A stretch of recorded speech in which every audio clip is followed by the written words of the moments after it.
My mother was a very hard worker. She worked at the same job in Union County there at what was called the shirt factory for 40-something years. She had the same job.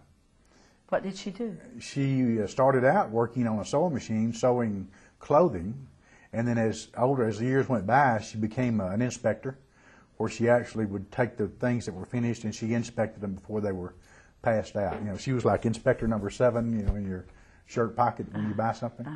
Well, which shirt factory was this? It was called Irwin B. Schwabe, and I think it was the only shirt factory at that time. Everybody just said, "Where do you work?" And people would say, "I worked at the shirt factory," so everybody knew where you worked.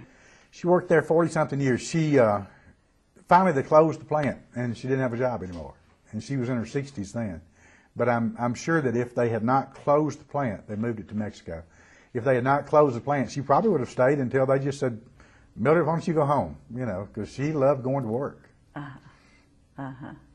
So she worked from the time you were a baby, basically. Yes. Who kept you? My grandmother. My grandmother was the typical little grandmother person. My grandmother never worked anywhere except during World War II. She did work in Memphis, some at a munitions plant. But other than that, my grandmother was a stay-at-home grandmother and a great cook.